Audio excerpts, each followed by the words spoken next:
Podcast Point-ი წარმოგიდგენთ.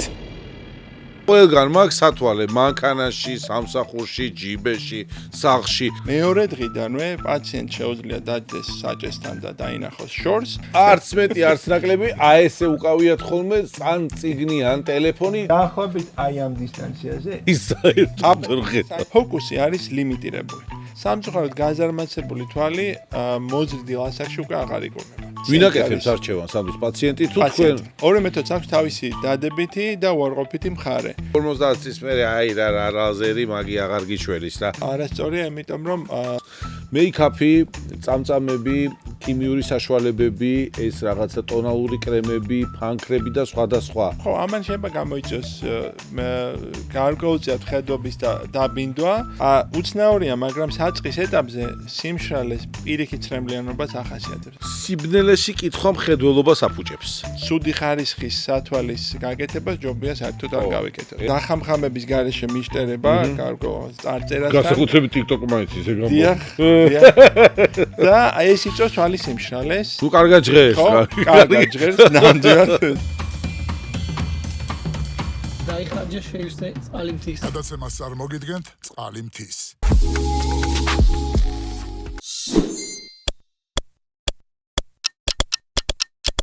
გამარჯობა, დაგიბრუნდით პოდკასტით, როგორც ყოველთვის გვიხარია რომ გვიყურებთ და ჩვენი პოდკასტები იწერება სტუდიაში Podcast Point-ი, სადაც ძალიან კაი პირობებია იმისთვის, რომ ჩაწეროთ თქვენი კასტები, პოდკასტები და თან სიგრილეში და თან პროფესიონალ გუნდთან ერთად. მადლობა რომ გვიყურებთ, გამოიწერეთ ჩვენი არხი. დღეს მყავს სტუმრად ჩემი კოლეგა დედაჩემის ექიმი პერსონალური, შოთიმ გაუკეთა დედას ოპერაცია და ძალიან კარგად არის, წეგან მოიკითხე და მადლობა ამისათვის, კატარაქტის ოპერაცია.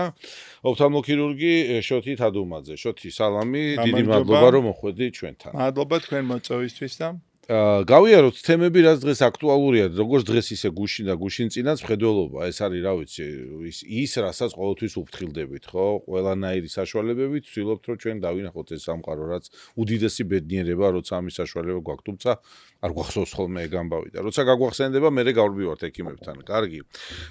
რა არის ისე იგი ძირითადი განმაპირობებელი ფაქტორი, როცა ჩვენ მხედველობის პრობლემა გვაქვს, მე დაავადებებს არ შევეხებით, დავიწყოთ უფრო მარტივი, თქვათ, სათვალის თემა და ასაკობრივი მხედველობა, ზოგს ადრე ეწყება, ზოგს გვიან, არის თუ არა გენეტიკა განმაპირობებელი ფაქტორი. გენეტიკა რასაკვირველია ერთ-ერთი მნიშვნელოვანი ფაქტორია, თუმცა არა ერთადერთი. არსებობს გარკვეული დაავადებები, რომლის დროსაც გენეტიკური წინასწარ განწყობას აქვს ძალიან დიდი მნიშვნელობა.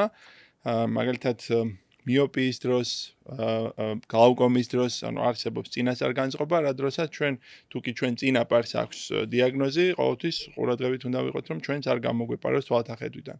თუმცა გენეტიკა ეს არ არის ერთადერთი განმაპირობებელი ფაქტორი. ძალიან დიდი მნიშვნელობა აქვს გარემოს, რა გარემოში ვართ, ასაკს, საკვებს, ყოველდღიური ცხოვრების რეჟიმს, რამდენად არის ჩვენი ცხოვრება დაკავშირებული ეკრანთან და აი ესეთ ფაქტორებს. ამას დიდი მნიშვნელობა აქვს მომავალში მხედველობის სხვადასხვა დარღვევებთან და სხვადასხვა დაავადებების მიმართ. მულტიფაქტორული თემაა რა, გენეტიკა განაპირობებს რაღაცებს, მაგრამ დანარჩენი მით უმეტეს დღევანდელ აქტიურ სამყაროში, როცა გაჯეტები, ნათებები, რა ვიცი, სარეკლამო სტენდებიდან დაწყებული, ტელევიზიით და ტელეფონებით დამთავრებული, ჩვენ ვაზიანებთ მეტნაკლებად ჩვენ თვალს და ეს ყოფილი აისახება. კარგი, უამრავი მეთოდი იყო შოთი აქამდე ის, რაც გამოიყენებოდა მხედველობის კორექციისათვის, ხო? ახო მხედველობა, შორმხედველობა, თქვათ, ასტიგმატიზმი და ასე შემდეგ, ძირითადად რაც მხედველობის დარღვევებთან ასოცირდება, ხო? რა თანამედროვე ტექნოლოგიები არის, მაგალითად, შენს ხელთ, როგორც პროფესიონალის ხელთ, იმიტომ რომ ვიცი, რომ დღეს იმ კლინიკაში, სადაც შენ მოღვაწეობ, ხა გარკვეული მიზეზების გამო კლინიკას ვერ ვასახელებთ, მაგრამ შენ ხელთ არის ყველა საშუალება, როგორც ქირურგს, რომ გამოიყენო და ასევე როგორც ოფთალმოლოგების გუნდთან ერთად არაქირურგიული გზებით მოახდინოთ კორექცია. კი, აბსოლუტურად მართალი არის. რაც იყო სწორად განმარტია, რომ ძალიან დიდი სპექტრი არის აი საშუალებებისა, რომელიც გამოიყენება მხედველობის იმახვილის კორექციის კუთხით. თუმცა დღეს ეს კიდევ უფრო გაზრდილია და რაც ყველაზე მნიშვნელოვანია, თითოეულ საშუალება არის მაქსიმალურად მიმართული უსაფრთხოებისკენ. ჩვენ როდესაც საუბრობთ მხედველობის კორექციაზე, იქ ძირითადად საუბარი გვაქვს ჯანმრთელი ადამიანის, არა დაავადებული ადამიანის მკურნალობისკენ, არამედ მისი კომფორტის შექმნისკენ, ხომ? როგორც ესთეტიკურ მედიცინაში. ჩვენ საუბრობთ ჯანმრთელ ადამიანებზე, შესაბამისად, როდესაც ჯანმრთელ ადამიანს utardeba რაიმე სახის ქირურგიული ჩარევა, იქ ყველაზე მნიშვნელოვანი წინაპირობა და ფაქტორი არის უსაფრთხოება. სხვა შემთხვევაში ჩვენ ვერც მოვუკიდებთ ეს ვერც გავრისკავთ იქ ჩარევას. ძირითადად კორექციის მიმართულება იყოფა ორ ტიპად, თავისი პრინციპის გათვალისწინებით.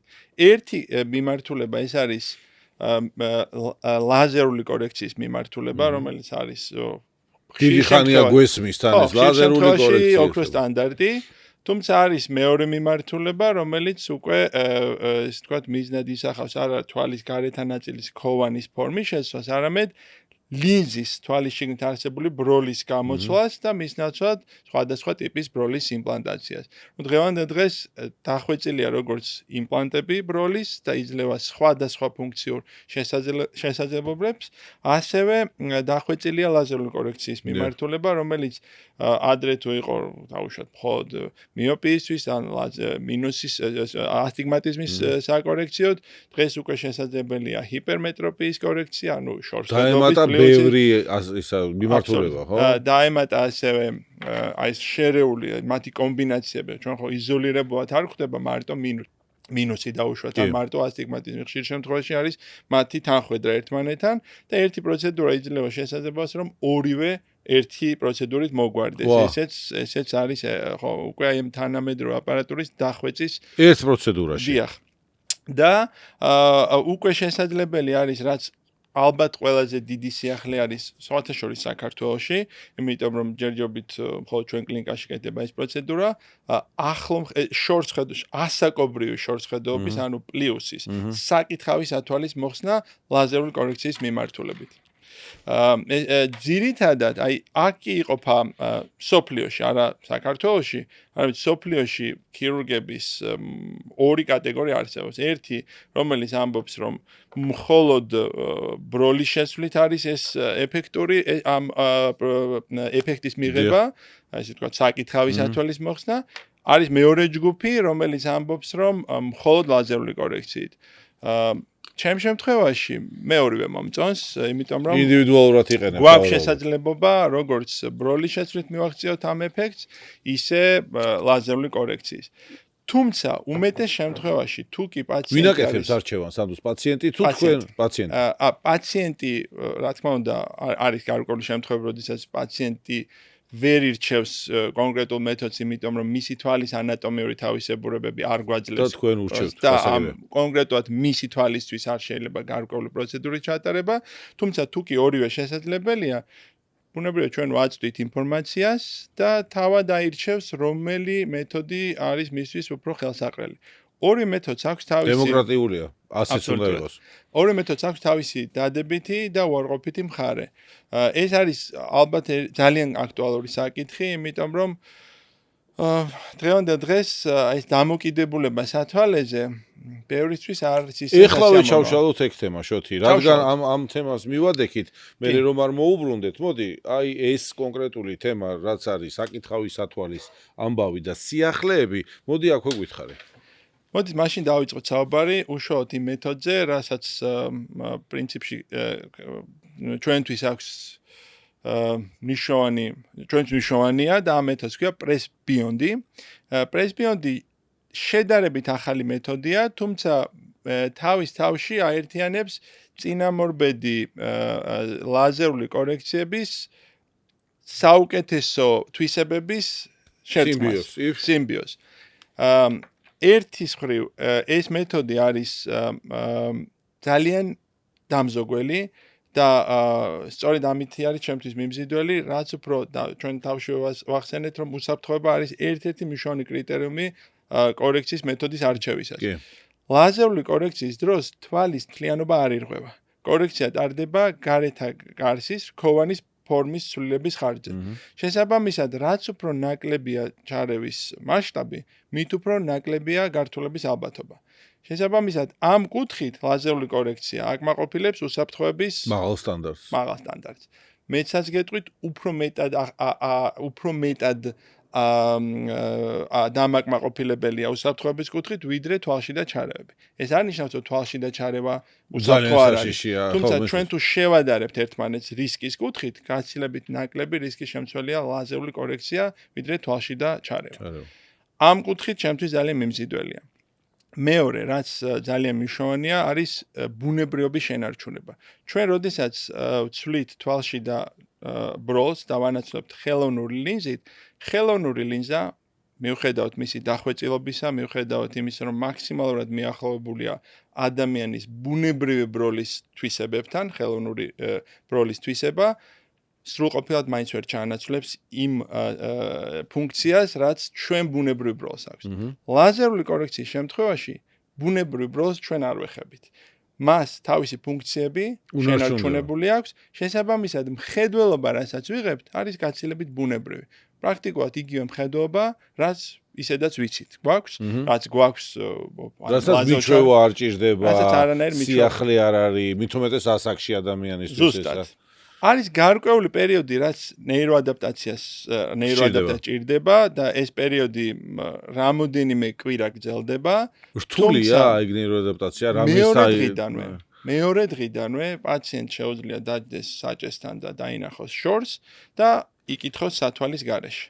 მეორე დღესვე აქვს სრულყოფილად თავისუფლება სათვალისგან. მაიცა რა თემა ეხა პირდაპირ ეხა 51 წლის ასაკი, ორი არის ესა, სიმეტრიული, არა მაქვს ასტიგმატიზმი, მე რო ეხა მოვიდე შენთან და ამ სათვალეს დავიმშვიდობები, რამაც დამტანჯა 4 სათვალე. მეორე დღიდანვე 4 ყველგან მაქვს სათვალე, მანქანაში, სამსახურში, ჯიბეში, სახლში, აი ძალიან დამღლელია რა. კი, მეორე დღიდანვე შეგიძლია რომ სრულყოფილად იყო თავისუფალი სათვალის. და ისა ხანგრძლივობის თემა როგორ არის? აი დაუშვათ არის რაღაცა 1-4-5 წელი თუ მე კიდე.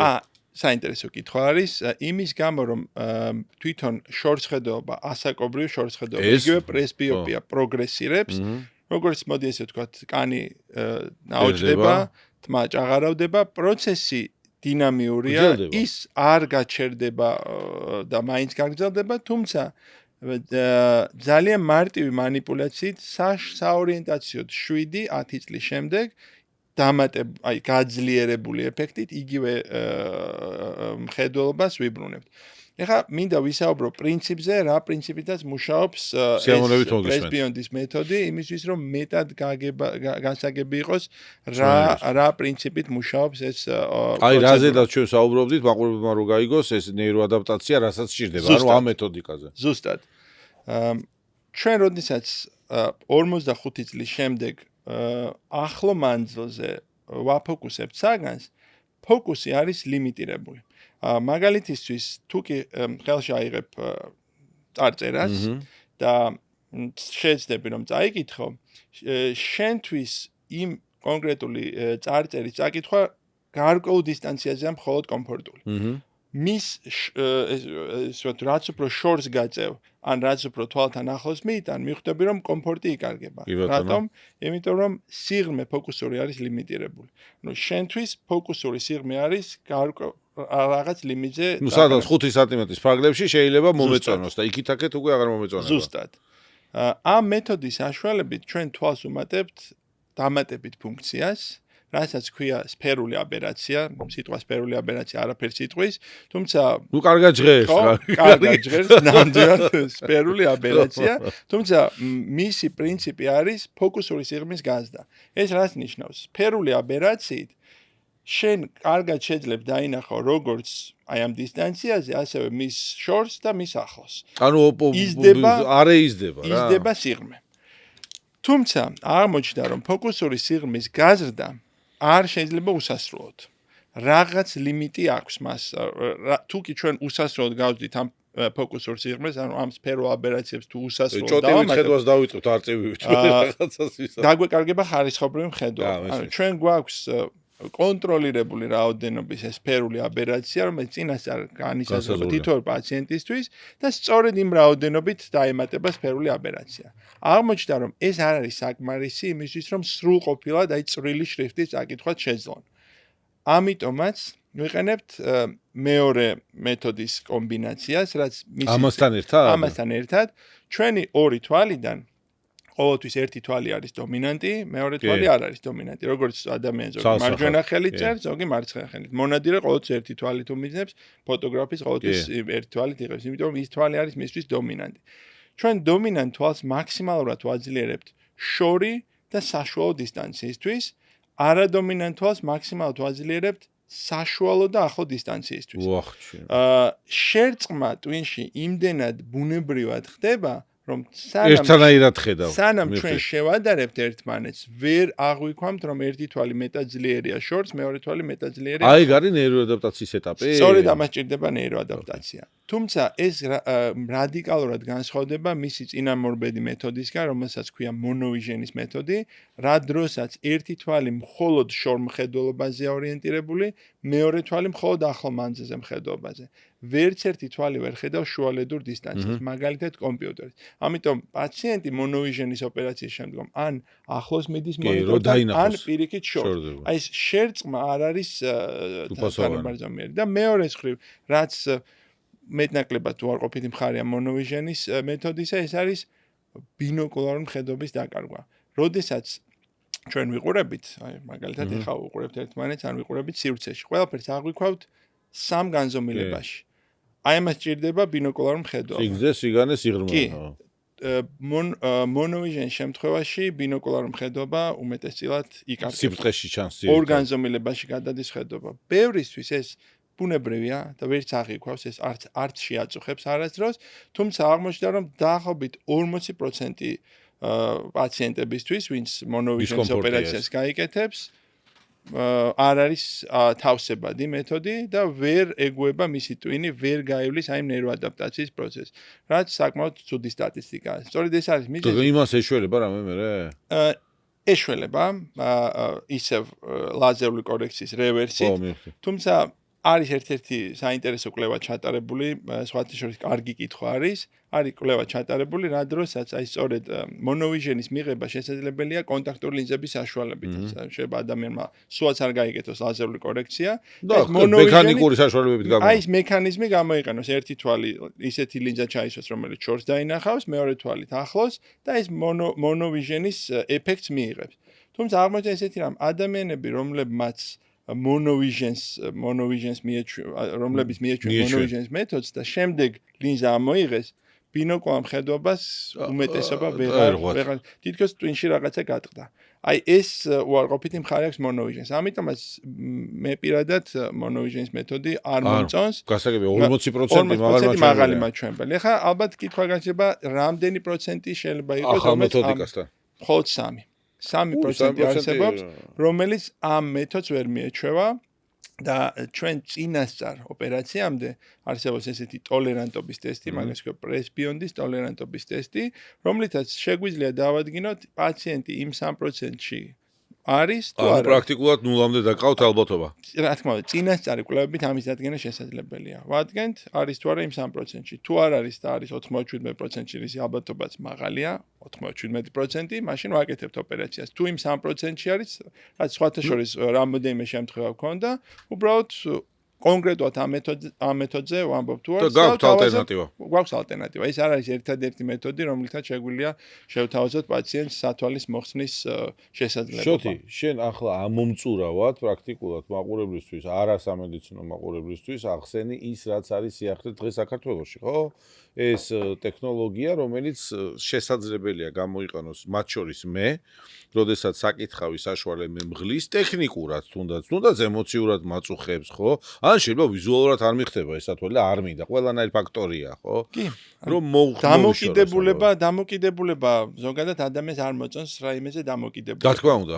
და არ არის კომფორტული, როდესაც მუდმივად უნდა ეძებო სათვალე იმისთვის, რომ რაღაც დავფიქრდები. გეოდებით. ეხლა მყავს მეგობრები, რომლებიც ჯინიანობენ და სათვალეს არ იკეთებენ და სინამდვილეში რა ხდება, ნახე? აი, არც მეტი, არც ნაკლები, ესე უკავიათ ხოლმე ან წიგნი, ან ტელეფონი მოჭუტული თვალებით და რო კითხო, რომ აბიჭო, გამომართვი და სამჭირდება ეხლა მე ჯერ ბებერი კი არ და შენ გაქვს სანამ დავიწყებდი ჩვენ პოდკასტის ჩაწერას პატარა პროგრამა, ხო? მაგალითად მე არ ვიცი და ჩემი მეგობარი ვარ ჯიუტი, რომელიც არ აღიარებს, რომ სათვალე ჭირდება. შეიძლება ასეთი პროგრამი თვითონვე მიხვდეს, რომ ვახ, მე მჭირდება და მოუჩია ჯიუტობას, წავიდე ან გავიკეთო კორექცია, ან სათვალე შევირჩიო რა. კი, დაუშვათ მე არ ვიცი არ მჭირდება თუ არა და ჯიუტი ვარ. კი, არის აუცილებელი რომ კონკრეტულად ეს ტექსტი კონდეს ხელს. ნუ ამისთვის საკმარისია ტელეფონში ზოგადად გარშემო თუ აი მეგობრებს შეეკითხები და უბრალოდ ტელეფონს გთხოვ რომ გახსნან აღმოაჩენ რომ მესიჯების გაზდილი აქვს ეს უკვე პირველი ინდიკატორია. ამ დროს დიდი ასოიდან არსებობს სპეციალური ფუნქცია, რაღაც ბლოკის ფუნქცია, ეს ნუ ნიშანია იმისი რომ უკვე პრობლემა არსებობს. სულაც არ არის საჭირო რომ კონკრეტულად ეს ტექსტი იყოს. თუმცა ნუ რადგან ხო შესაძლებლობა კი აი ამ დისტანციაზე აი დაახლოებით აი ამ დისტანციაზე n-8 წერია რა არის შენთვის კომფორტული დისტანცია რა დრო ხო აი ამ დისტანციაზე რამდენად ვაფშე ვერ ხედავ მოხდა ხო აი საერთოდ საინტერესო სათვალით თუ დაინახავ იმიტომ ეგ სათვალე საკითხავად გაქვს ხედავ ხო ხო ვაფშე აი საერთოდ ვაფშე რა სიტყვა მაგრამ საერთოდ ნომერ 8 think of a computer of care მე შემიძლია მე-6-ზე ნუ გამიჭირდება, მაგრამ წავიკითხავ. მე როეს ვკითხულობ რა. Thank you yourself. მე-14 თავისუფლად. მე-14 თავისუფლად, მე-18 და ესე. ხო, მე-14 საინტერესოა სათვალის გარეშე თუ შეძლებ მე-14-ს წაკითხვას. ვერა. შანსია. ნუ ეს რა თქმა უნდა სათვალის გარეშე შეიძლება წავიკითხო პირველი, მეორე, მაქსიმუმ მესამე და მესამეში კიდე უნდა დავფიქრდე სიტყვა დავაკავშირო და მე აზრით გავაგზო ტექსტი. ნუ ხა პრინციპი შენ შემთხვევაში უკვე დიაგნოსტირებული გაქვს პრესბიოპია და ლოგიკურიც არის. საბოლოო ჯამში პრესბიოპია ეს არ არის დაავადება. ასაკობრივი ჭაღარას ამბავია. ზუსტად ახლა შეუძლებელია ადამიანს არ გაუჩეს ჭაღარა 80 წლის ასაკში. ალბათ სადმე შესაძლებელია, თუმცა ეს ხომ იშვიათობა. იგივენაირად ბუნებრივია, რომ ყველა ადამიანს დაემართება პრესბიოპია. რატომ? დაემართება. იმიტომ რომ თვალის შიგნით არსებული ლინზა, ბროლი იგივე კარგავს ელასტიურობას ერთის მხრივ და მეორეს მხრივ მის გარშემო განლაგებული კუნთები აღარ არის ისეთი აქტიური და ვეღარ ახერხებს მის სწრაფ რეაგირებას და მის ფორმის ცვლილებას. სწორედ მისი ფორმის ცვლილება განაპირობებს ფოკუსის სვლას. ჩვენ შორს ვიყურებით ახლოს, ბროლის ცვლილება განაპირობებს რომ ჩვენ შორსაც და ახლოსაც ფოკუსში ვხედავდეთ ყველაფერს. ელასტიურობის დაქვეითების და იმ კუნთის ტონუსის დაქვეითების ხარჯზე ახლომანძე მხედობა უარესდება საორიენტაციოდ 40-45 წლის ასაკში და პროგრესირებს უკვე მთელი დარჩენილი ცხოვრების განმავლობაში. ანუ მე მომიწევს სათვალის ნომრის სვლა ნელა. აუცილებლად. თად 2-3 წელიწადში ერთხელ სავარაუდოდ რა. დაახლოებით 2-3 წელიწადში ერთხელ. ინდივიდუალურია, არ არის აუცილებელი რომ 2-3 წელიწადში ერთხელ მოხდეს, თუმცა ნუ საშუალო ტემპით ესეა. ბევრი კითხვა მაქვს შენთან. მათ შორის მაყურებლის კითხვებიც არის მოგროვილი, ანუ პირობითად ჩვენ ვიცით რა ინტერესებს ხალხს, ხომ ყოველთვის თვალს ვადევნებთ, ხო? მოდი შეიძლება მოკლედ ასე ბლიც ინტერვიუსავით წავიდეთ, იმიტომ რომ ძირითადი თემები, რომელიც არის შენი აზრით და მოთხოვნადი, იქ გავჩერდეთ და ვისაუბროთ. კი ბატონო. რა არის ციფრული მხედველობის სინდრომე შოთი? ციფრული მხედველობის სინდრომი ეს არის სხვადასხვა სიმპტომების ერთობლიობა, რომელიც თავისთავად აერთიანებს ეკრანის შემდგომ განვითარებულ გვერდით მოვლენებს. პირველ რიგში ეს არის თვალის დაძაბვა, თვალების წვა, სიმშრალის და უცხო სხეულის შეგრძნება და დღის განმავლობაში, დღის ბოლოს შესაძლოა თავის ტკივილიც და გარკვეულ შემთხვევებში გაურებაც კი გამოიწვიოს. ეს სიმპტომები უმეტესად უკავშირდება ეკრანთან ხანგრძლივ მუშაობას. პროფესიული შეიძლება იყოს ახლა ვისაც უწევს კომპიუტერთან მუშაობა ან უმეტესად დღევანდელ დღეს და ისედაც ჩართულები ვართ. პროფესიების უმეტესობა არის ამ ეკრანზე დამოკიდებულება. ჩვენ თუ საუბრობთ აი ცოტა შორს წავა და ევოლუციის თეორიაზე, ხომ? ევოლუციურად ადამიანი რა გარემოშიც მოხვდება, იმ გარემო ფუნქციებს შემდგომ თავის თავზე მოიგებს ხოლმე, ხო? ნუ არსებობს ბევრი მტკიცებულება ამისი, არსებობს გარკვეული ძვლები, რომელიც ალბათ აღარ იქნება, რაღაც პერიოდში მაგალითად ნეკათიტი, რომელიც დღევანდელ დღეს მარტო კანადაზე მირტყმისას გვახსენებს რომ არა საჭირო ბევრი საყრდენი ფუნქცია აღარ აქვს რუდიმენტული იგივენად კუდუსონი ძვალი ხო არა ჩვენ ვიცით რომ ევოლუციად გარკვეული თვისებები იკარგება ან პირიქით ახალი ფუნქციები ჩვენთვის დღევანდელ დღეს კომპიუტერთან და ეკრანთან მუშაობა არ არის ბუნებრივი ეს არ არის ჩვენთვის ეს არ არის იმიტომ რომ მოკლეს პერიოდში მოხდა ხანია რაც ეკრანი შემოვიდა ჩვენ ცხოვრებაში ძალიან მოკლე პერიოდში და ძალიან სწრაფი ტემპით და აგრესიულად და დოზით ამიტომაც ის სიმპტომები რაც ეკრანთან მხედვებას უკავშირდება სწორედ აი აქედან გამომდინარეობს პირველ რიგში მექანიზმი რომ ახსნათ ერთის მხრივ ეს არის დახამხამების გარეშე მიშტერება ხო დაჟინებული ხედვით და თქვა დახამხამების გარეშე მიშტერება გარკვეულ წარწერასთან განსაკუთრებით TikTok მაინც ისე გამო დიახ და ეს იწვევს თვალის სიმშრალეს და ეს ერთ-ერთი მნიშვნელოვანი ერთ-ერთი თქვა ყველაზე ხშირი სიმპტომია ეკრანთან მუშაობისას და მეორე ეს არის თვალის გადაძაბვა იმიტომ რომ უმეტესწილად თვალი ფოკუსირებული არის ახლო მანძილზე, კუნთი ამ დროს არის დაძაბული და შესაბამისად ის აკომოდაციის სპაზმი, ქვია ამ დიაგნოზს არის თვალის დაძაბვის ერთ-ერთი თავარი მიზეზი. წავედით წინ. რამდენად მავნებელია ეგრეთ წოდებული ცისფერი გამოსხივება, იმიტომ რომ ესეც თემაა დღეს. აქ ბევრი არ დავხარჯოთ, რომ კი წინ ძალიან ბევრი ისეთი საინტერესო კითხვა მაქვს, აი რა არის ეს, აი რა არის ცისფერი გამოსხივება. კი, ცისფერი გამოსხივება თანამედროვე ეკრანში, ანუ ნამდვილად შეგვიძლია ვთქვათ, რომ თვალის დაზიანებას ლურჯი გამოსხივება არ იწვევს. შესაბამისად, აი ეს ლურჯი ფილტრის სათვალები ხო, არის ეგ არის, ხო, გინდა თუ არა ეგეთი სათვალე არის, ჩვენ ვერ ვიტყვით რომ ამას აფუჭებს, თუმცა დიდად ფუნქციური დანიშნულება არ აქვს. მაგას ფულის არ ღირს. შეგვიძლია ესე. ხო, ნუ პირობითი. თუ არის გავიკეთებ, მაგრამ თუ არ არის, თუმცა ერთი რაც შეგვიძლია ვთქვათ, ანუ თუ კი დაბლოკავს ლურჯ გამოსხივებას, შესაძლოა ამან დადებითად იმოქმედოს ძილის ფაზაზე, იმიტომ რომ ჩვენ ვიცით ლურჯის ხო, ის აღაგზნებს ეკრან აი TikTok-ი ვახსენეთ ხომ, ძილის წინ ეს ჩვევა ალბათ ბევრს აქვს სოციალურ ქსელში და აი ამ ზღაპარივით ტელეფონის სკროლისას იძინებენ ხომ? აი ეს გამოსხივება რა თქმა უნდა აფერხებს იწევს გარკვეულწილად ძილის პრობლემებს.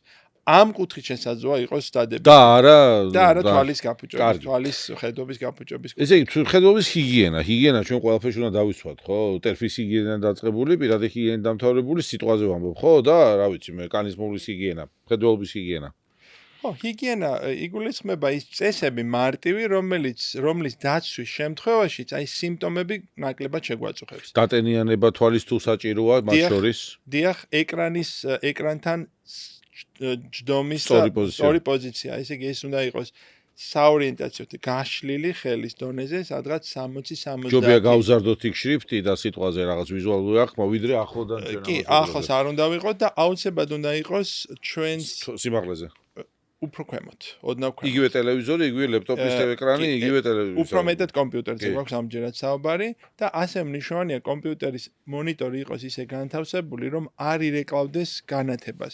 არც ბუნებრივ დამატებით არ იყოს ამრეკლი, იმიტომ რომ ყურებისას ეს კიდე დამატებითად ავტომატურად LED ეკრანები შემოვიდა ეხლა და აღარა აქვს იმას. ან არ უნდა ირეკლავდეს უბრალოდ, ან ისე უნდა მოათავსოთ მონიტორი, რომ არ ეცემოდეს არც ფანჯრიდან შემოსული განათება და არც ხელოვნური განათება. რას ნიშნავს 20-20 წესი? 20-20. ხო, ეს არის ესეთი მარტივად დასამახსოვრებელი წესი, რა დროსაც 20 წუთში ერთხელ 20 წამის განმავლობაში 20 ფუტზე ან ჩვენ საზომებში რომ გადმოვიყვანოთ დაახლოებით 6 მეტრის დაშორებით ან უფრო მოშორებით, უნდა გავიხედოთ. 20 წუთის შემდეგ თვალის დასვენების მიზნით. თვალის დასვენების მიზნით, რაც ამცირებს აი თვალის გადაძაბვას და აკომოდაციის სპაზმის განვითარების რისკს. მადლობა. რჩევათ და იმახსოვრეთ 20 წუთი იმუშავეთ, დაასვენეთ თვალი და 20 წამის განმავლობაში 20 წამი რა არის, ხო? 20 წუთი ძალიან მარტივია. მადლობა რჩევისთვის. კარგი, რა როლს ასრულებს კვება და მიკროელემენტები? ანუ სტაფილოს თემა, D ვიტამინი, ის თევზი მიირთვი, მხედველობა კარგი გექნება და ასე ასე ეს ამბავი. ნიშნავენია, კვება ნიშნავენია ზოგადად როგორც ჩვენ გარემოში ცხოვრობთ, ეს ხშირ შემთხვევაში აისახება მხედველობაზეც, თუმცა ეს არ არის ერთადერთი განმაპირობებელი ფაქტორი, ანუ სტაფილოს ჭამა ჩვენ არ დაგვიცავს არც მიოპიისგან და არც სხვადასხვა დაავადებებისგან, თუმცა ვიცით რომ არის მდიდარი ავიტამინით, რომელიც ერთ-ერთი მნიშვნელოვანი ელემენტია მხედველობისთვის, განსაკუთრებით აი ღამის ხედვისას და აი კონტრასტული მხედველობა. განამატები თუ არის რეკომენდებული, რაღაცა თქვათ ასაკიდან, იმიტომ რომ მხედველობა დავიცვათ. იცით როგორ არის, აი გარკვეულ კიცებით მეცინაში არის რამე ეგეთი? გარკვეულ დაავადებების დროს, როგორიც არის ასაკობრივი მაკულოდეგენერაცია, კი ჩვენ დანამატებს ნიშნავთ ხოლმე. მიღებულია. კარგი. როგორ და რაზე დაყრდნობით გავაკეთოთ მაგალითად, აი მეც მქონია ეგ ისა კითხვა თავში და ბოლო-ბოლო გადავწყვიტე სათვალე, იმიტომ რომ ლინზა თუ სათვალე, როდესაც არის ლინზის გამოყენების საშუალება, ყოველთვის არ არის ამის საშუალება, მაგრამ მაქვს საშუალება რომ ჩავიდგა ლინზა, მოვეშვა აი ამ მეგობრის ტარებას და ამოვისუნთქო. რაზე დაყრდნობით მივიღო გადაწყვეტილება? უმეტესად საკუთარი სურვილის, ანუ რა არის შენთვის პრიორიტეტული. შენ თუ სათვალე დისკომფორტს არ გიქმნის, სათვალე თავის უფრო მარტივია მოსახმარად, იმიტომ რომ არ ჭირდება თვალის ჩასმა, არ ჭირდება ცვლა, არ ჭირდება ღამე მოხსნა და მე დღეისევ ჩას. ლოჯისტიკა რთულია ლინზის. შედარებით მეტ სირთულეს უკავშირდება ლინზის მოხმარება, თუმცა დღის განმავლობაში საკმაოდ დღის განმავლობაში თუ კი მოხდება დატენიანება, თუ კი ლინზის გამოყენებისას არ მოხდება იმ ვადის გადაცილება, არავითარ შემთხვევაში ღამე არ დაარჩება თვალში და სწორად მოხდება მისი დამუშავება როგორც აი სითხეში, ისე მისი გაწმენდა, ბაქტერიული თვალსაზრისითაც და მექანიკურადაც. და თითო ყველა ლინზას აქვს გარკვეული ვადა, მოხმარების ვადა, ზოგი არის ერთდღიანი, ერთკვირიანი, ერთთვიანი, სამთვიანი, კიდევ უფრო ხანგრძლივი მოხმარების ლინზებიც არსებობს. მნიშვნელოვანია რომ ამ ვადას არ გადავაცილოთ, ხო? ანუ სწორად გამოყენება არის მაინც პრიორიტეტი. ხო, თუმცა საბოლოო ჯამში თუ არ გვაქვს გარკვეული უკუჩვენება, რომელიც მაგალითისთვის ქრონიკული დაავადებების დროს განვითარებული ძლიერი თვალის სიმშრალე. შეიძლება იყოს ლინზის მოხმარების უკუჩვენება ჯამთელ პაციენტებში არჩევანი თავისუფალია. თავისით ირჩევენ. ეხა შოთი მზეზე სულ ყველა შევთანხმდით, ექიმები შევთანხმდით, საზოგადოება მსოფლიოს შეთანხმდა რომ მზე მავნია. მიუხედავად იმისა რომ გათფობს და რომ არა ის ჩვენ არც ვიქნებოდით, მაგრამ მისი ზედმეტობა მავნია. თვალი და ულტრაისფერი გამოსხივება. მოდი აქვე ორი სიტყვით გითხარი, მზისგან დამცავი სათვალის ხარისხი რამდენად მნიშვნელოვანია, როდესაც ჩვენ მზის ქვეშ თამამად ვსეირნობთ, თუ კი ის ხარისხიანი არ არის. ძალიან მნიშვნელოვანი არის და ძალიან სწორად დასმული შეკითხვა არის. ულტრაისფერის სხივისგან თვალის დაცვა მნიშვნელოვანია ხანგრძლივად მთელი ცხოვრება თვალის ჯამთელობის შესანარჩუნებლად, იმიტომ რომ დამტკიცებულია თუ რამდენი ზიანი შეიძლება მოუტანოს ულტრაისფერმა სხივმა თვალს.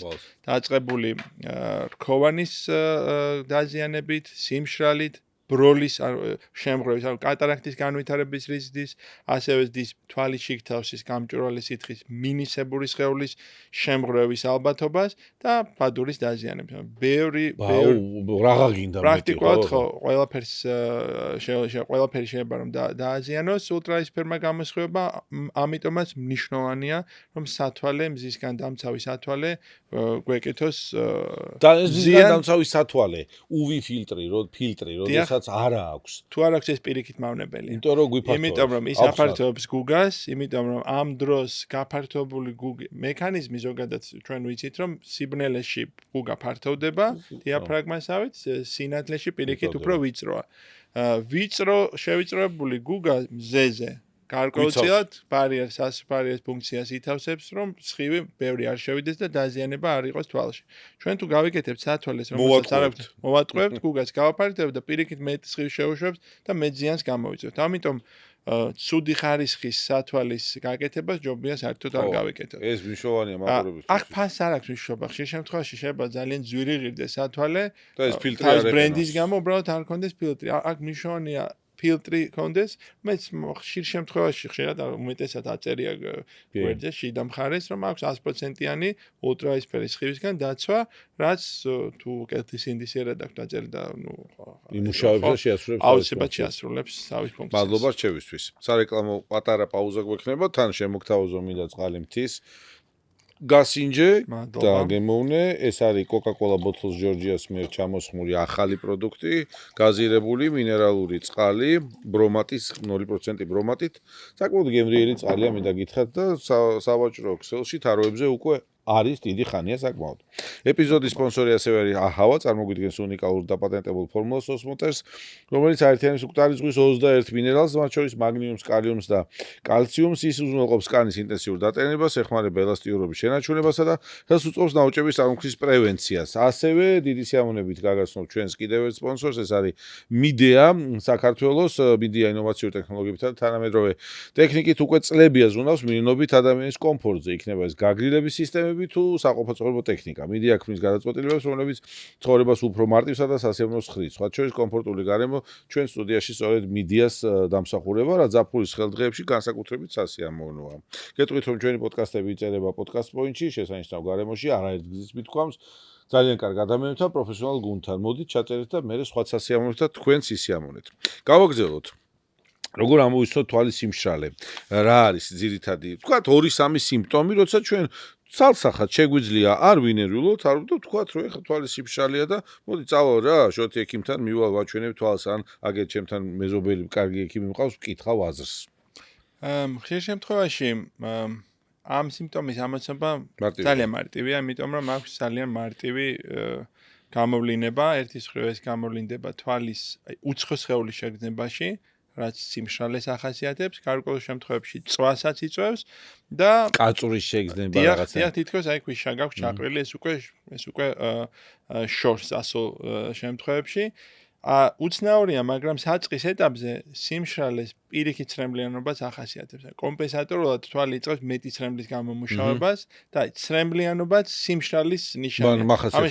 შეცდომა შეგვიყვანოს ცრემლიანობა რა როგორ არის სიმშრალესთან გაკავშირებით. ხო, როგორც კი ჩვენ თვალის ინტენსიურ დატენიანებას დავიწყებთ, მაშინვე ცრემლდენაც ალაგდება. თვითნებურად შეიძლება მივიდე მე საფრთხე ქსელში და აი შეგრძნებებისას მაგალითად ჰიალურონის წვეთებია, აი ფიზიოლოგიური ხსნარია, თვალის ცრემლია ხელოვნური. მეცაც გეტყვით აუცილებელიც არის. ჩვენ თუ კი აი ჩვენ ვისაუბრეთ იმ ფაქტორებზე, რასაც სიმშრალის გამოწვევა შეუძლია და ერთ-ერთი ყველაზე მნიშვნელოვანი ფაქტორი ის არის ეკრანთან მუშაობა, ეკრანთან დამოკიდებულება.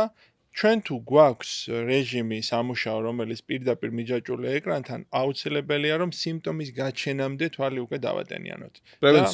პრევენცია. როგორც კანსა ვიტენიანებთ, მას ვიტენიანებთ და ეს ხო ჩვეული ამბავია, ზუსტად იგივენაირად ჩვეული უნდა გახდეს თვალის დატენიანებაც. მიღებულია პროფესიული თემა თუ არის ჩემი ტელეფონთან მუშაობა, კომპიუტერთან მუშაობა და აი მედოს გვერდზე ეს მარტივი წვეთები, რომელიც პერიოდულად დღის განმავლობაში შემიძლია გამოვიყენო. შოთი, შენ ლიტერატურას ეცნობი, up to date ხარ, მუდმივად მოგზაურობს, ანუ ხომ არ შეხვედრიან, ხომ არ არის თემა ზოგადად ქალის ცხოვრებას შევეხოთ ეხა უფრო მეტად ვინც იყენებს მაკიაჟს, მეიქაპი, წამწამები, ქიმიური საშუალებები, ეს რაღაცა ტონალური კრემები, ფანქრები და სხვა. რამდენად არსებობს დღეს ლიტერატურაში და ან კონფერენციებზე გამოაქვთ ეს პრობლემატიკა, ან ჩვენთან ქვეყანაში მოგვანტო კავშირი. ყოველდღიურადაც ხდება, ანუ ყველაზე ხშირი მაინც არის ალერგიული გამოვლინებები, ხო? ანუ ეს არც თვითონაც მოსვლამდეც ხდებიან. თუმცა არც ისე იშვიათად განსაკუთრებით ეს ჩანს კარგად მიკროსკოპით დათვალიერებისას, ის მცირე პატარა ნაწილაკები, რომელიც აი მაკიაჟი, რომელსაც შეიცავს და განსაკუთრებით აი ტუში, შეეწოდებული ტუში არის ქართულად რა ქვია, მაპატიოს ვსვენო. მე კონკრეტულად აი დეტალებში გამიჭირდება. ხო, არა, ზოგადად არც აი ფანქარი რაღაცა თვალის ვიცი რომ კონკრეტულად იმ ხო ან ტუში ხედავთ პატარ-პატარა ნაწილაკებს, რომელიც თვალში თითქოს და თვალით უხილავია თან. თვალით უხილავია, თუმცა მიკროსკოპით ჩანს. თავის მხრივ ხო ამან შეიძლება გამოიწვიოს გარკვეულწილად ხედობის დაბინდვა და უცხო სხეულის შეგრძნება. თუმცა დაზიანებით თუ კი უმეტესად მაღალი ხარისხის პროდუქტის მოხმარება ხდება, არაფერს არ აზიანებს. ანუ აქაც მაინც წამყვანი არის ინდივიდუალურად შერჩევა და ხარისხიანი პროდუქტის მოძიება, რა თქმა უნდა და ეს ყოველთვის მეტნაკლებად იგივე დაცულობასთან ასოცირდება. კარგი, წავედით წინ, პროფილაქტიკური კვლევები, მაგალითად ასაკობრივი ჩვენებები, ძუძუს კვლევას აქვს, თქვა, წორინაწლავის კვლევას აქვს, თქვა, იქ ფილტვის კვლევას აქვს, ხო, ყველა ასაკში ჩვენ გვაძევს ჯანდაცვის ორგანიზაცია დაწესებულ ნორმატივებს, რა ჯობს რომ გავიკეთოთ, ხო, პრევენციის მიზნით. თვალზე არსებობს თუ არა თუ გენეტიკა არ არის დატვირთული, თუ დატვირთულია ცალსახად უნდა, ხო, ჯამთელი პაციენტი თქვა, არაფერი არ მაწუხებს და ადრე იყო ეს პროფილაქტიკური გასინჯვები, რაღაცა იძულებითი ფორმაც ჰქონდა ზაფხულის პერიოდში, ღმერთმა გვაშოროს იძულებითად რამის კეთება, მაგრამ ყოველ შემთხვევაში რა ნორმები არის ამ მიმართულებაში დღეს? ნუ პირველ რიგში დავიწყოთ ყველაზე ადრეული ასაკიდან, ბავშვობის ასაკიდან. ხშირ შემთხვევაში მშობელი ვერ ამჩნევს ბავშვის მხედვობის პრობლემას და მნიშვნელოვანია ამჩნევს თუ ვერ ამჩნევს ერთხელ მაინც მოხდეს თუნდაც აი რა ასაკში?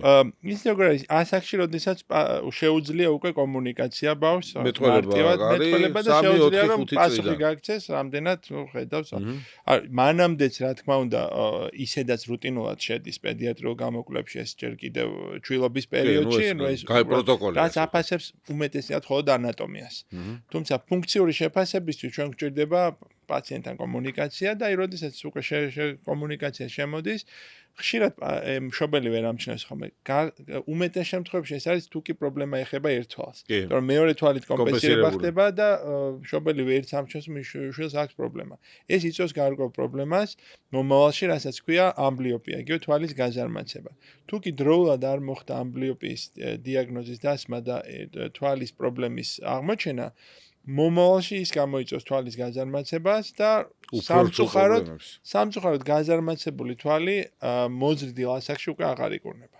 ანუ პირველი შემოწმება უნდა მოხდეს ჯერ კიდევ სკოლამდელ ასაკში. იმისთვის რომ სწორად თუ კი პრობლემა არსებობს, ეს იქნება მიოპია, მინუს რომ ეძახიან, ანუ შორს რომ უჭირთ ხედობა, იქნება ის ჰიპერმეტროპია, იქნება ის ასტიგმატიზმი, თუ მათი სხვადასხვა კომბინაციები, დროულად უნდა დაისვას დიაგნოზი და სხვადასხვა ვარჯიშების თუ სწორად შერჩეული სათვალით მოხდეს აი ამ თან ამის ყოველთვის საშუალება არის ჩვენ ქვეყანაში. ნამდვილად არსებობს და მოხდეს აი ამ ამბლიოპიის პრევენცია. შემდგომ უკვე დასრულ ასაკში გარდატეხის ასაკის შემდგომ, იმიტომ რომ სწორედ ამ პერიოდში ხდება თვალის დის დასრულება, ხო, ჯერ კიდევ დაწყება. ან მიოპია უმეტესად იწყება დაახლოებით, ხო, გარდატეხის ასაკში, სადაც აორიენტაციო 12-13 წლის ასაკში და უმეტესად პროგრესირებს გარდატეხის ასაკის დასრულებამდე. ანუ იმ პერიოდში, როდესაც ორგანიზმი არის მზარდი. როგორც კი ორგანიზმი ზრდას შეწყვეტს ესეც სრულდება. ამის პროგრესირებას რეფრაქციული მანკი ქვია, პროგრესირება მისი სრულდება და ამ პერიოდში მნიშვნელოვანია თუ კი პრობლემა არსებობს, მიოპია მაგალითისთვის, წელიწადში ერთხელ მშობელმა უნდა მიიყვანოს ბავშვის გავიზარდეთ და თქვა დასრული ასაკია 30, 40, 50 წელი, აი მან და არ გვაქვს პრობლემა. და არ გვაქვს პრობლემა. უნდა ამ შემთხვევაში წელიწადში, 2 წელიწადში ერთხელ სიარული საპრევენციო თუ აი თუნდაც აი სიმპტომების გამოსარიცხად რაც წეღან ვახსენეთ, სიმშრალის თუ თვალის გადაძაბვის გამოსარიცხად, კარგი იქნება რომ წელიწადში, 2 წელიწადში ერთხელ მარტივი ტესტირება. ძალიან მარტივი კვლევები. რომელი 40 წლის შემდგომ, აი 40 წლის შემდგომ უკვე რეგულარულად საჭიროა წელიწადში ერთხელ უკვე რეკომენდაციაა. რეკომენდაცია, იმიტომ წეღან ვახსენეთ ჩვენ პრესბიოპია, რომელიც პროგრესირებს და პროგრესირებასთან ერთად ყოველთვის სწორად უნდა მოხდეს სათვალის შერჩევა. და შეიძლება დიდად ვერ ვამჩნევდე. აბსოლუტურად, იმიტომ აი წეღან მეგობრები ახსენე, რომლებიც ჯიუტობენ და შორს უჭირავთ სინამდვილეში ეს არასწორია. იმ მოტივით, რომ სათვალე მთვალი არ გააზარმაცოს, ხშირად ამას ამბობენ. მე არ მინდა სათვალე მთვალი გამიძო, მივეჩვიო და მე სათვალის გარეშე ვერ შევზო მხედველობა, რაღაცის წაკითხვა. ეს არასწორი მოტივია. პირიქით, ამ ზედმეტი დაძაბვით მეტად დააჩქარებს ამ პროცესს. ხო, ამიტომ სათვალის სწორი მორგება მნიშვნელოვანია. კარგი, მოდი ახლა ცოტა რთულ დაავადებებსაც შევეხოთ. ის დაავადებები, რომლებიც შეიძლება უსიმპტომოდ მიდიოდეს და იყოს ძალიან სახიფათო. და შექმნას მე ესეთი პრობლემა, ხო? რა დაავადებები ესეთი, რომელიც თქვა ყველა საშოროს ესე შეიძლება მიეპაროს ადამიანს და უცებ ბახტა მე რთული თემა გამოჩნდეს. გლაუკომა? კი, ყველაზე უფრო ხშირი შეიძლება ის იყოს გლაუკომა. სამწუხაროდ არსებობს ბევრი თვალის დაავადება, რომელიც უმეტესად უსიმპტომოდ იწყება. ერთ-ერთი ყველაზე საშიში მათ შორის ეს არის გლაუკომა. ჩვენ ვიცით, გლაუკომის პირველ საწყის ეტაპზე პაციენტი ვერაფერს ვერ ამჩნევს. უმეტესად გლაუკომა მიმდინარეობს თვალის წნევის მატების ფონზე. შესაძლოა თვალისწნევა ნორმაშიც კი იყოს და გლაუკომა მაინც პროგრესირებდეს. ანუ ნერვი რითი უნდა დაინახოს ეგა, რითი ხედავს ამასაც? ყველაზე ცუდი ის არის, რომ პაციენტი ამას ვერ ხედავს. თუ დაინახა თუ არ ჩატარდა სპეციალური გამოკვლევა, თუ არ მოხდა ერთის მხრივ ანატომიურად ხედობის ნერვის შეფასება, გარკვეული კვლევებით, როგორც პირდაპირ ოფთალმოსკოპით, მიკროსკოპის საშუალებით, ისე უკვე მაღალ ტექნოლოგიური გამოკვლევებით, ტომოგრაფიით, ასევე მნიშვნელოვანია შეფასდეს ხედობის ველი. ჩვენ ვიცით, რომ ნერვის დაზიანებასთან ერთად გლაუკომის დროს ხდება ველის შევიწროება. კი, გარეთა ხედვა და სპეციალური მეთოდით, რომელსაც ქვია პერიმეტრია, ხდება ამ ველის განსაზღვრა. თავისით პაციენტი ამას ვერ გააკეთებს. სწორედ ეს არის მიზეზი, რატომაც 40 წლის შემდგომ რა დროსაც უმეტესად გლაუკომა იწყებს ხოლმე გამოვლინებას, მოხდეს ექიმთან მიმართვა. ხა სხვა დაავადებებზე რომ ვისაუბროთ, ხა დაავადება, კატარაქტა სულაც არ არის კატარაქტა ასაკობრივი საწყის ეტაპზე კატარაქტა უსიმპტომოა, იგივე პრესბიოპიაც უსიმპტომოა საწყის ეტაპზე, ბადურის დეგენერაციული ბადურის პერიფერიული დეგენერაცია უსიმპტომოა, ასაკობრივი მაკულოდეგენერაცია უსიმპტომოა თავდაპირველად. უმეტესწილად თვალის დაავადებები პირველ ფაზაში, საწყის ეტაპზე არის უსიმპტომო. ბრუნდებით ისევ 40 წლის ასაკს და ისევ რეკომენდაცია. წელიწადში ერთხელ შევირბინოთ ექიმთან, გავიაროთ კონსულტაცია. რა საკიდან არის შესაძლებელი მხედველობის კორექცია? 16, 18, 21 გადაწყვეტილების მიღების დამოუკიდებლად ფუნქცია, როცა აქ ადამიანს მაშინ თუ როდის შეიძლება ჩვენ მოვიდეთ თქვა შოთისთან და ლაზერულად. ჩვენ ვისაუბრეთ 18-დან მერე? 18-დან მერე, თუმცა ინდივიდუალურია. ვისაუბრეთ გარდატეხის ასაკზე და ვისაუბრეთ ორგანიზმის ზრდაზე. ჩვენ წინასწარ არ ვიცით რა ასაკში შეწყვეტს ორგანიზმის ზრდას. მაგალითისთვის გარშემო ყავს შვილები, მეგობრები, ან ჩვენ თვითონაც რაღაც ასაკში მოხდა ზრდის დასრულება, ვიღაცისთვის ეს არის 18 წელი, ვიღაცისთვის 17 წელი, ვიღაცისთვის 25 წელი. გადაწყვეტილების მიღება ხდება შემდეგნაირად. დასრულ ასაკში პაციენტი წელიწადში ერთხელ გადის კონსულტაცია სპეციალისტთან და ხდება მონაცემების შედარება ერთმანეთთან. რამდენად პროგრესირებს თემა? 1 წლის და 1 წლის შემდგომი. ჩვენთვის ეს არის დაახლოებით 0.5 დიოპტრიული ცვლილება. ანუ 1 წლის მანძილზე თუ კი სხვაობა არ აღემატება 0.5 დიოპტრიას, ჯერჯერობით საჩქარო. ვამბობთ, რომ ზრდა უკვე გაჩერებულია და უკვე შეგვიძლია კორექციაზე ფიქრი. ცვლილება არ არის, გავიგე. ცვლილება არსებობს, ვამბობთ, რომ ჯერ ისე პროგრესირებს, აი 0.5 დიოპტრიანი ცვლილების შემთხვევაში ვამბობთ, რომ ჯერ არ ვაკეთებთ ოპერაციას, ველოდებით ისევ სანამ არ გვექნება დასტური, რომ ზრდა გაჩერდა. ეს რა ასაკში მოხდება? წინასწარ ვერ ვიტყვით, არის ძალიან ინდივიდუალური, თუმცა 18 წლისთვის უკვე ხშირად ველოდებით ხოლმე აი ამ შედეგს. შეიძლება მოხდეს 19, 20, 21 წლის ასაკში. ზედაზღვარი კორექციის ჭორებია რა, ეგეთი თემაა რა, 50 წლის მერე აი რა ლაზერი მაგი აღარ გიჩვენის რა, მაიც არა ეხა რა დროს ლაზერია დააგვიანე რა, ეგეთი თემებია. არასწორია, იმიტომ რომ ლაზერული კორექციის ზედაზღვარი პრაქტიკულად არ არსებობს. დღევანდელ დღეს ლაზერულ კორექცია შესაძლოა გააკეთეს ნებისმიერ ასაკში, თუმცა აქ აი ჯგუფი, რომელიც ორიენტირებულია ლინზის გამოცვლაზე, შემეკამათებოდა ალბათ და მეტყოდა, რომ მაშინ კატარაქტის განვითარებისას რას ვაკეთებთ. კატარაქტის განვითარება ლაზერული კორექციის შემდგომ ისევე მოხდება, როგორც მის გარეშე. შესაბამისად, როდესაც ეგ სრულიად სხვა პრობლემაა. აბსოლუტურად სხვა პრობლემაა. საინტერესო რა არის, აი ისევ რომ მივუბრუნდეთ პრესბიონდის საკითხს, ხომ? პრესბიონდის შემდგომ ჩვენ თუ დაგვჭირდა კატარაქტის ოპერაცია და ჩავისვით მონოფოკალური ლინზა, ერთფოკუსიანი ლინზა, რაც ძირითადად ორიენტირებულია შორმანძილზე, ჩვენ ეფექტს შორი და ახლომხედობისას მაინც ვინარჩუნებთ. ანუ ლაზერის ის ეფექტური რჩება. ლაზერის ეფექტი ოპერაციის მერეც ეფექტურია. იმისთვის რომ ეს ეფექტი მივიღოთ დღევანდელ დღეს არსებობს. ახლა ჩვენ თუ მაგალითად პაციენტმა მოგმართა უკვე კატარაქტით და უნდა ამ ეფექტის მიღება. ჩვენ შეგვიძლია შევთავაზოთ ის ლინზა, რომელშიც ეს სფერული აბერაცია ჩადებულია, ანუ ეს გაწელი ფოკუსური EDOF ლინზები ქვია, რომელიც ფანტასტიკური საშუალებაა. ჩვენთან ეს ყველაფერი არის, კიდევ ერთხელ უნდა ვთქვა. არსებობს და ჩვენ შეგვიძლია რომ მათ შევთავაზოთ ეს EDOF ლინზები და გავაკეთოთ აი იგივე ეფექტის მიღწევა, მაგრამ კატარაქტამდე დიდი დრო გვაქვს. ჩვენ არ ვიცით რა ასაკში გაჩნდება, იქნება კატარაქტის ოპერაცია გასაკეთებელი, ხომ? იქნება ეს 60 წელი, 65, 70 თუ 80 წინასწარ ჩვენ ამას ვერ განსაზღვრავთ. ამიტომაც იმის შიშით რომ მოდის მე კატარაქტა დამემართება, ლაზერული კორექციის გაკეთება არ არის უკუნაჩვენები. მეორეს მხრივ, საინტერესო რამ არის, რაცაც ალბათ კიდევ ერთი რატომ ვთქვი რომ არ არის შეზღუდული ზედაზღვარი. კატარაქტის ოპერაციის შემდგომაც შეგვიძლია ჩვენ ლაზერით ამ ეფექტის კორექცია გავაკეთოთ. ანუ ჩვენ თუ კი გვაქვს იმპლანტირებული მონოფოკუსური ლინზა, ერთფოკუსიანი ლინზა და გვინდა საკითხავის ათვალის მოხსნა. უბრალოდ ოპერაციიდან გასული არის დიდი დრო. გვაქვს ორი ალტერნატივა, ან ჩავერიოთ ისევ ქირურგიულად, მოვაციოთ ეს ერთფოკუსიანი ლინზა და ჩავსვათ ბევრფოკუსიანი ლინზა ან EDOF ლინზა, რაც საკმაოდ დიდ ტრავმასთან არის დაკავშირებული და ბევრ გართულებასთან, ან მეორე ვარიანტია ლაზერით ეფექტი მივიღოთ. კატარაქტის ოპერაციის შემდგომაც შეგვიძლია ამ ეფექტის მიღება. შესაბამისად, მთელი ცხოვრება შეიძლება ლაზერული კორექციის გაკეთება. ზედაზღვარი ლაზერულ კორექციას არ გააჩნია. მიღებულია პასუხი, ზედაზღვარი არ გააჩნია, თუ გაქვთ მიდით ექიმთან და ეს ყველაფერი შესაძლებელი იქნება. შოთი, კვლავ მინდა შემოგთავაზო წყალი მთის ბრომატის გარეშე, გაზირებული და მინერალიზებული. მეძლავლებს სიამოვნებით ამ ზაფხულში წყალი კი უნდა ვსვათ ბევრი.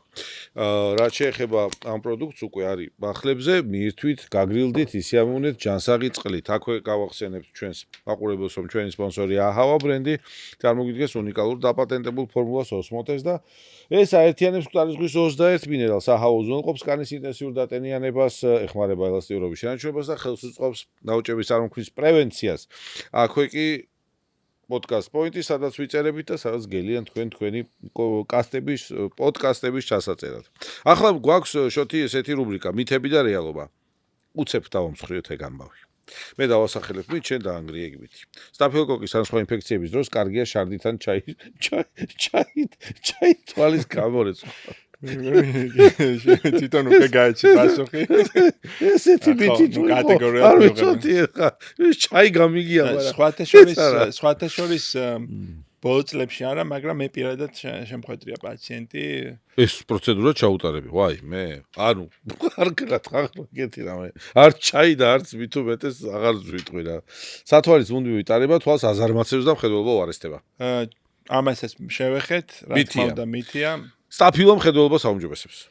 მხედველობას არ აუმჯობესებს, თუმცა მის შემცველობაში ავიტამინი ერთ-ერთი კარგია. თუმცა ხო სტაფილო არის ერთადერთი პროდუქტი, რომელთაც ჩვენ ავიტამინის მიღება შეგვიძლია.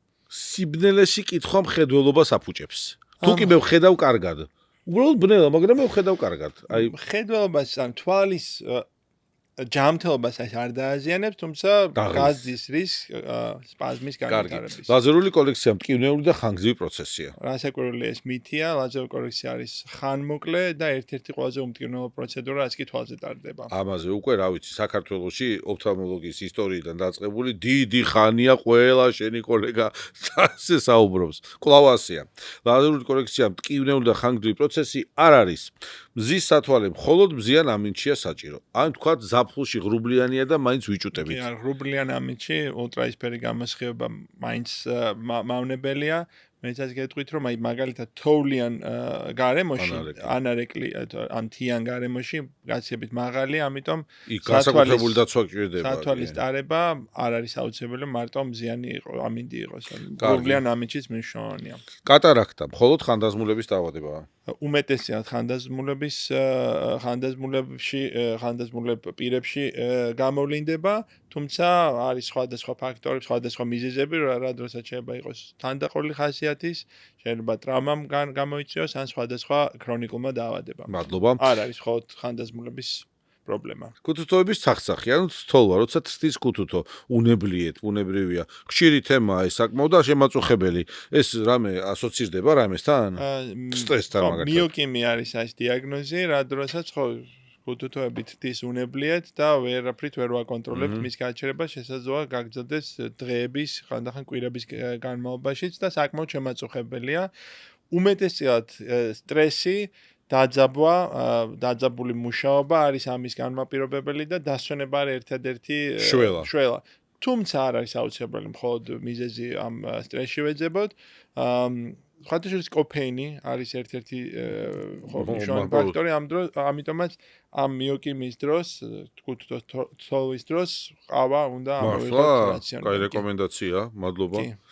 კარგი, ეხლა მაყურებლის რამოდენიმე კითხვაა და მეც აღარ დაგლით, მაგრამ შოთისთან ლაპარაკი და საუბარი შეიძლება გაუთებელად პროფესიონალი ადამიანი და ეს ძალიან კარგია. მადლობა კიდევ ერთხელ. მადლობა. შოთი, ეგეთი კითხვაა, კომპიუტერთან მუშაობისას თვალები ხშირად მეწვის და მიწითლდება. რა არის ყველაზე ეფექტური დახმარება? თქვით ეს. ეს არის თვალის დატენიანება და იმ რაღაც მარტივი წესების დაცვა, რომელიც თვალის ჰიგიენა. სწორად ხო, ეს თქვათ განათავსებს ჩვენს თვალს ეკრანთან მიმართებაში. მაქვს მცირე პლუსი და მინუსი ერთდროულად. არსებობს თუ არა ერთი სათვალე ან ლინზა ორივესთვის? სავარაუდოდ ეს პაციენტი არის 40 წელს გადაცილებული დიდი ალბათობით, რადგან აი პლუსი ახსენა. ორივე თემაში პრობლემა. არსებობს ორი ტიპის ანუ სათვალეც და ლინზაც სხვათა შორის, ან ბინოკულარული, ან ორ ფოკუსიანი სათვალე. შეიძლება გახსოვდეთ აი მასწავლებლებს კი, გაყოფილი სათშუშით. დღესაც აქტუალურია.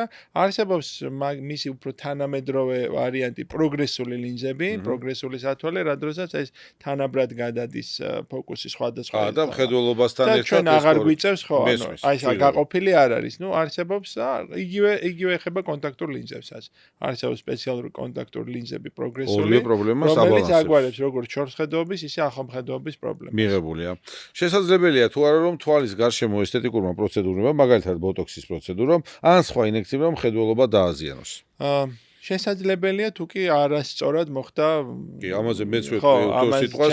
ბოტულოტოქსინი თუ მოხდა თვალის მამოძრავებელ კუნთებში, გამოიწვევს სიელმეს, დროებიც გარდამავალს, მაგრამ ამიტომ ესეთ პროცედურები პტოზი, კუთუთოს პტოზი, წარბის პტოზი, ეს ყველაფერი უფრო ტექნიკური, ასე ვთქვათ, არასწორად გამოყენების ბრალია, ვიდრე რომ თავად პროცედურის. ამ პროცედურას ზოგადად ეს გართულებები ძირითად შემთხვევებში არ ახავს. ამიტომ მნიშვნელოვანია სპეციალისტი პროფესიონალის წარევა. მაღალ პროფესიონალურად ჩატარებული იყოს გათვითცნობილი ანატომიაში.